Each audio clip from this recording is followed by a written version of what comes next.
You're gonna stick your bike in a shed that's narrow, too tight to work in, and do your best.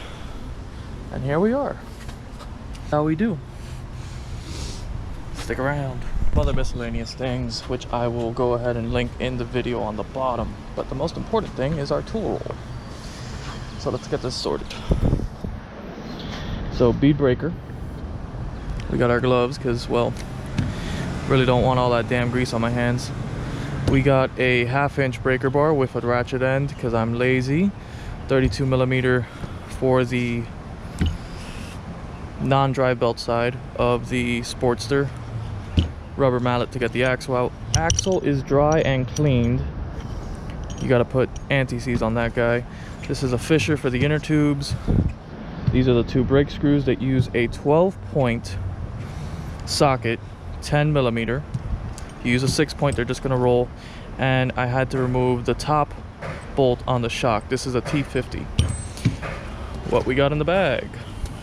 If you own a Sportster, you're gonna make one of these bags one day or another, because the motherfuckers like to break. Wrenches, anti-seize, dielectric grease, because the electrical is shit and you will get caught in the rain in Florida. So we got to start by breaking the bead. Lay down some cardboard, because your knees and your jeans will thank you. No reason to go around town looking scuffed up. You're gonna grab your tire, roll it. All right, this tire.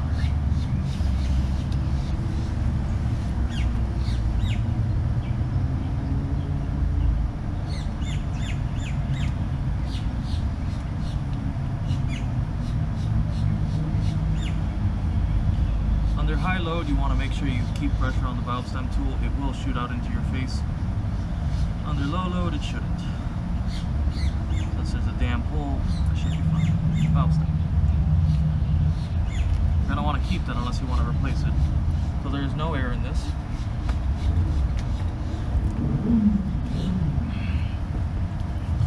Tire's flexible. You want to heat these up some. It's been out in the sun a minute.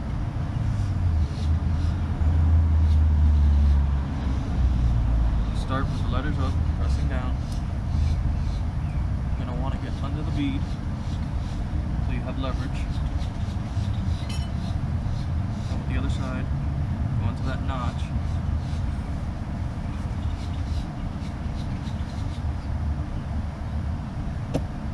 Once it's pressed in, you can use both.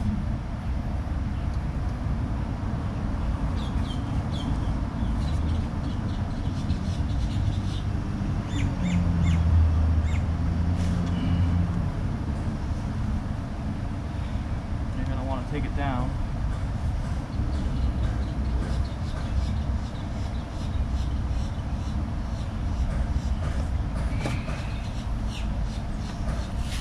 Until you got that going on.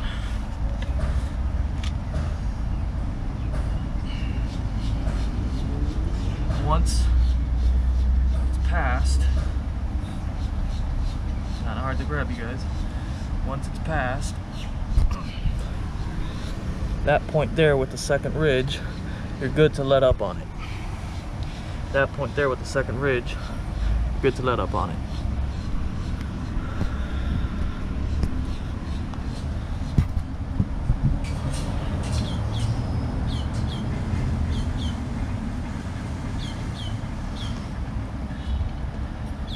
Pull out your tools, one at a time. You're gonna flip her around. Normally you don't want to do this by the valve stem, but since I'm doing it by hand, there's not a lot of pressure or load on it. And we're changing out the inner tube, because this one does have a hole. So again, letters facing up. Gonna want to get in on the side. Wiggle it into place. Real easy when there's no air in it, letters facing up.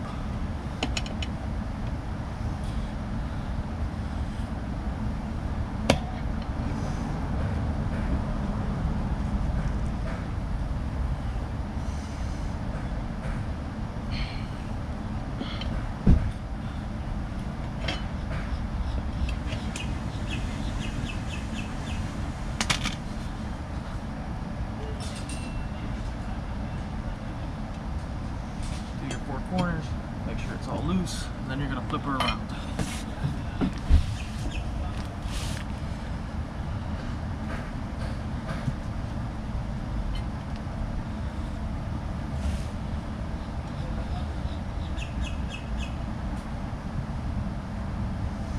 Might be able to just use one tool.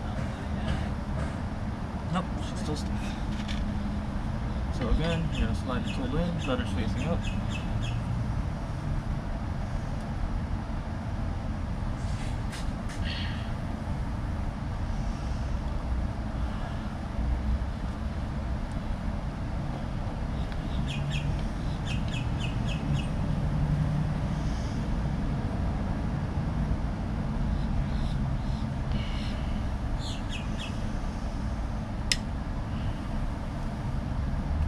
There it is. She just gave way. And you'll know when they give way on both sides. You'll be able to see deep inside the rim. So, see here, you can tell where the rim starts, and you see the rim strip.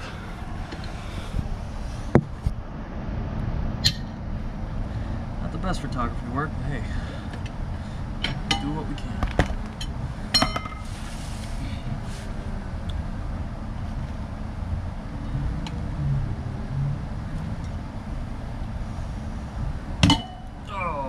Me. Alright, you gotta be careful, guys. Let's not rush. Let's see. Put it back in.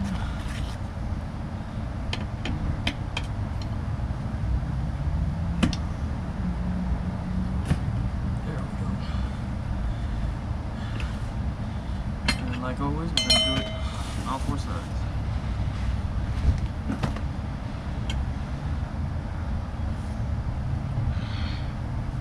Taking it off is probably easier than putting it on.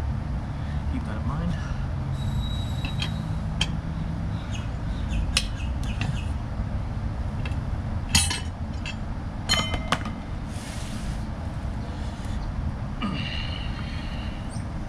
There we go. Now to remove it, I think I want to start on this side, since it's going to be our taller side. So what you're going to want to do,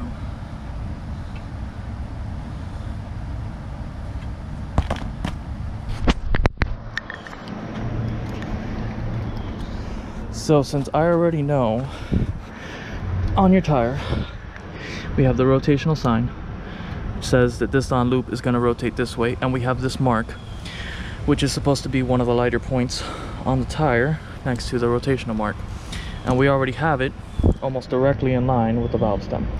So I'm going to go ahead and mark these points so that when I put it back on, because it still has decent tread, it only has a pinhole, and it's a radial with an inner tube, so the inner tube has the hole, not the radial. Or, well, I'm gonna patch the radial's hole anyway. Still good to go on the road. So I'm gonna mark here and here on the white wall so that I have points of reference when I put it back on, which is gonna be on the same side with this side up.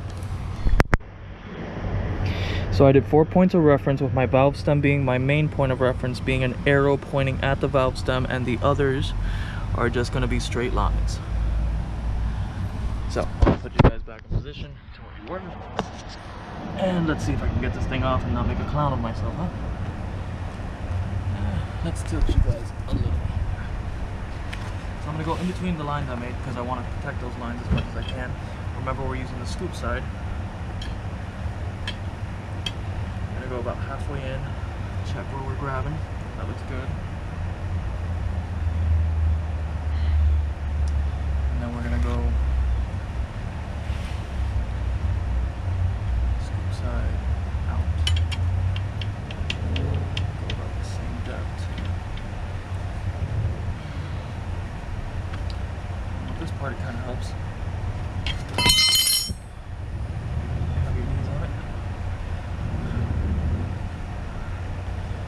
Oh, doesn't help much, but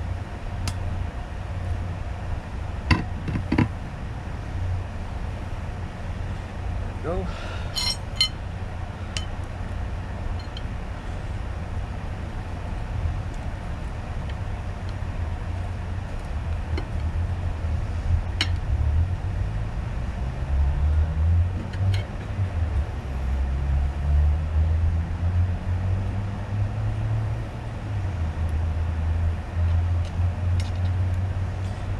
fly at you if you're not careful, so try to be as best as you can.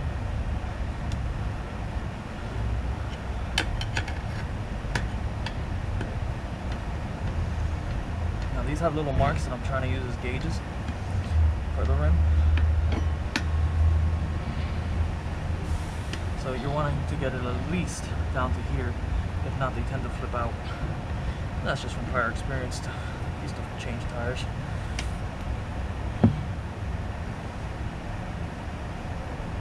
Obviously change tires on a machine, not like this. Machine needs a different ballgame.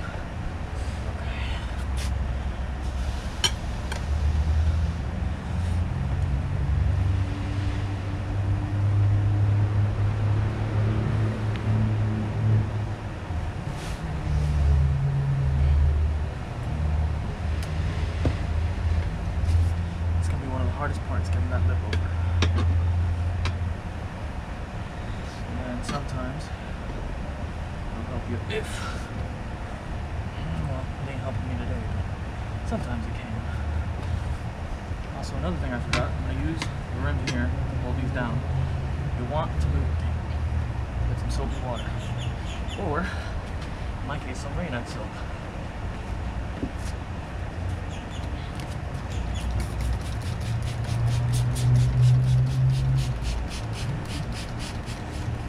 Soap will do is lubricate the rubber and the rim so that it slides a little better. It's been about 3 years since I changed the tires. Last time I used the coach machine. I use this guy here. That's already out.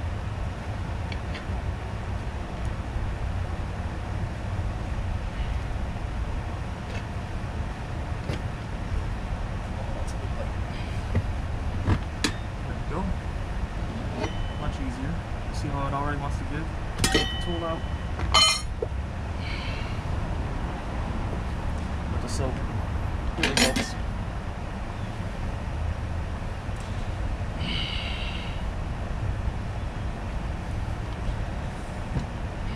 Goes. Now you got the other side to worry about. You may need to use the tool again at a certain point.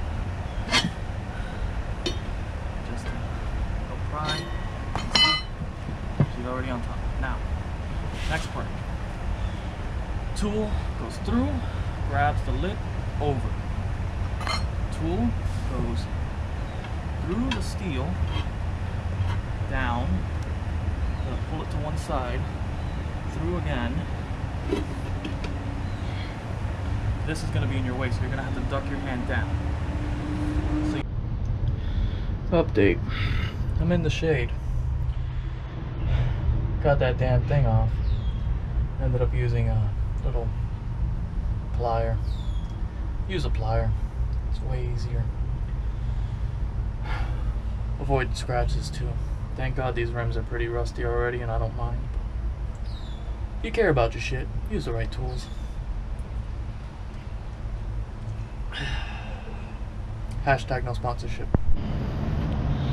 So if you're wondering how that happened, I stuck one through, pinned it to the rotor, stood on top of it, and pulled. And there she goes. Fuck. So while you're sitting there wondering why God has forsaken you and given you a flat tire, I hope you already remembered to grab the necessary replacement parts, which include, for this model bike, since it is an inner tube, a rim strip, which this one looks very, very intact. I may leave the rim strip on. Probably going to clean off some of the surface rust. But I will be replacing this guy, because for $20, peace of mind is invaluable. And I don't know exactly where that damn hole is, but I don't. I'll probably patch it and keep it around, but I don't think going back on anytime soon. And I bet that damn hole is so small I can't see it right now. But it goes in the ship, as do all things I don't love anymore. Since you have this moment, you might as well also check your spoke tension. and you might as well check anything else. As far as if you're putting back an old tire, make sure you line it up like I did with those little marks, which I hope are still there. They are. They are. That'll be fun to wash off. Because if not, your wheel weights will be fucking useless. So, yeah, keep that in mind. Wheel weights I put on a motorcycle at the lightest part, and it's to keep equilibrium with the heaviest part. So, hopefully, you remember that in all this agony and pain and swearing. We're gonna go ahead and scrub this guy down with some soap and water. It'll make it easier to put that thing back on. The new inner tube needs to go after the first ridge is put on, which I could have put the new inner tube in before all of this mess. However, I kind of wanted to set the valve first instead of having to jack up my knuckles and dig in there. So let's see how it goes.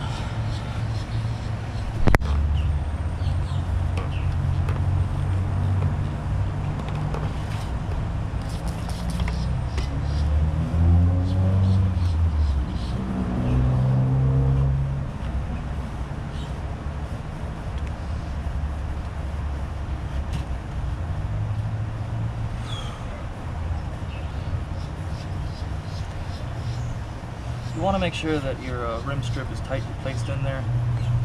And I'm cleaning off any excess crap, checking for dents. The rotor was not bent like I originally thought.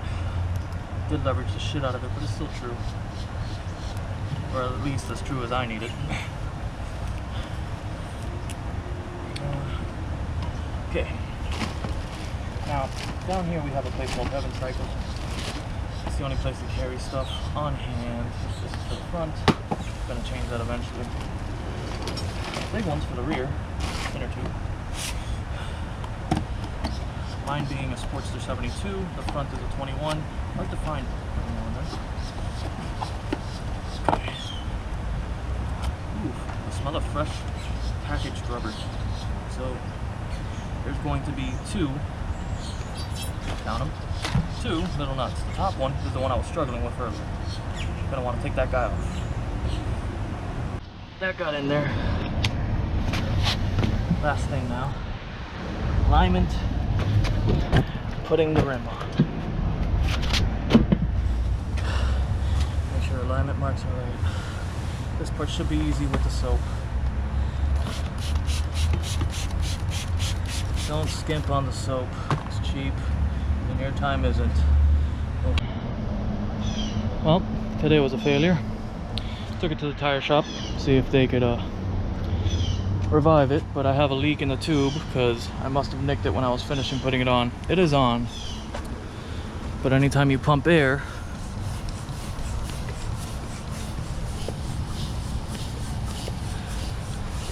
so that most likely means I nicked the tube and I gotta get another one. Yay! Next time, maybe fixed for real. Again, you're going to want to lubricate the rim and the tire, and you're going to want to line your little lines you made, hopefully, and you remember about. Right there.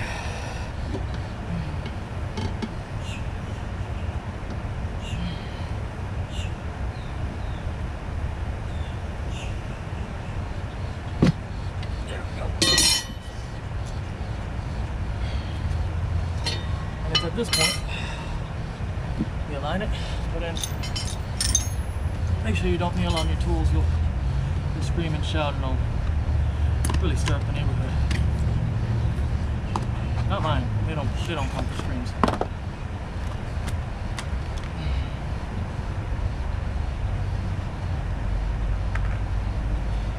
Remember, this little guy, the nut, is a 12 millimeter. If you have a pass through, or if you have a deep socket, it's really going to help you, because they're annoying. I was advised at the mechanic shop I just went to get this again, that even if I brought them the tire without the motorcycle, it was still going to be expensive. So I'm electing to try, since the last time I saw you, I cut my nails, because I started flicking them back and it was fucking painful.